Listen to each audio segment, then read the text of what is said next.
Hi, good morning. I hope you're well. This beautiful Sydney winter's morning. It's really lovely. It's gorgeous sunshine. It's nice and warm. So, how are you doing? We've done awareness all of this month. We've done awareness of the mind, then we've done awareness of the body, and I've just done a video and posted that on pain and looking at giving you hopefully some new ideas and awareness around pain. So the next one then to look at is more awareness of the soul. So lots of people who come to see me come with either physical or often mental and emotional issues.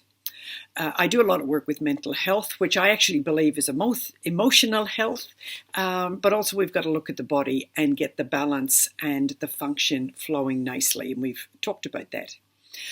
And then I'll often ask people, tell me about your soul, because they know their body really well. They know where the aches and pains are. They know where the limitations are.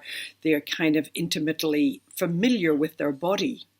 We are learning more and more all the time about the impact that the mind has on the body and the relationship between the mind and the body and how our thoughts affect our physical health. But still there's this big gap with the soul. And just to be sure, I often say to many of my clients, do you believe in the concept of soul and do you believe you have a soul?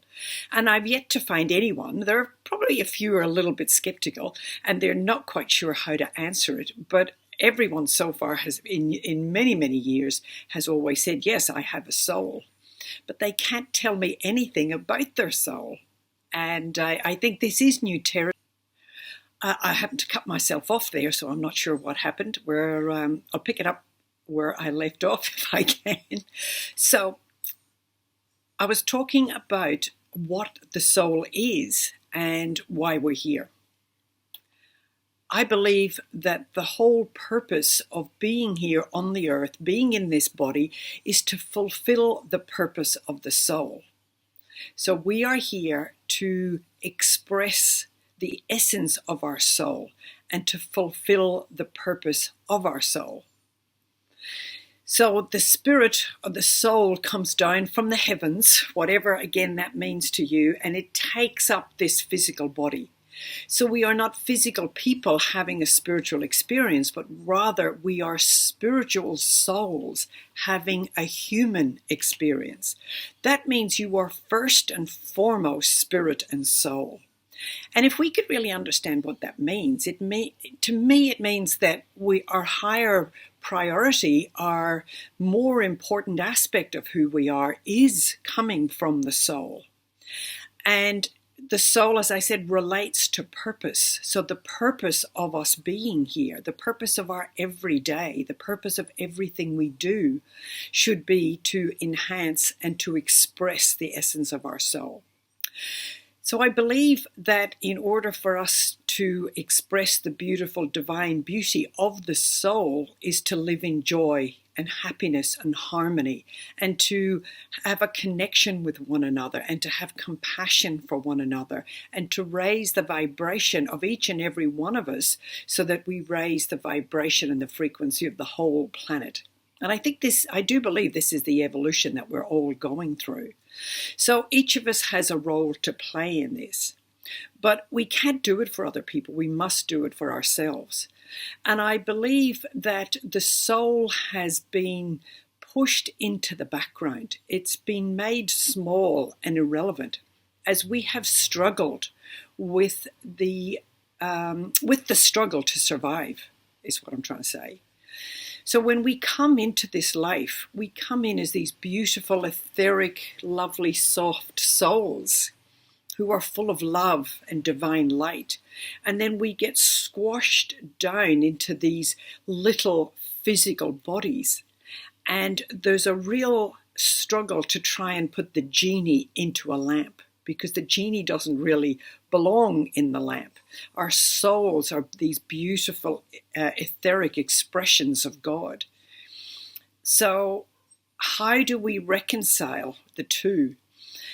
I think it's important that we look at coming back into our true essence of what we're choosing to experience and create in this life, to really look at what our purpose is. So it's important to look, as I said in the pain video, to look at what's most important to us. And for a lot of us, that'll be our relationships. So first of all, our relationship with ourself. So we need to connect into our love and compassion for ourselves, and then to have love and compassion with those that we feel close to.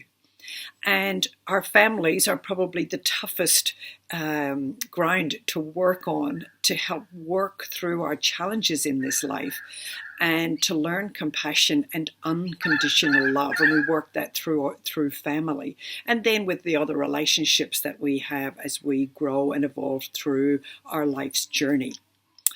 So it really is a big topic, and it's kind of those important questions. It's the meaning of life. It's the meaning of us. It's the meaning of you and me, and why we are here, and what we are choosing to create with this life, and what meaning we put into our experience of being here.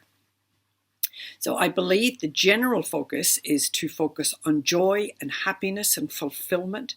And how we choose to do this in this life is up to each of us individually. And there's no right or wrong. You can't get it wrong. It just is what it is. So part, I believe, of learning the compassion and the connection with soul is to have non-judgment and just allow ourselves to experience what comes into our lives and look at it and learn from it. So constantly looking at trying to evolve into more joy and more happiness and more of the positive aspect of the essence of our divine spirit.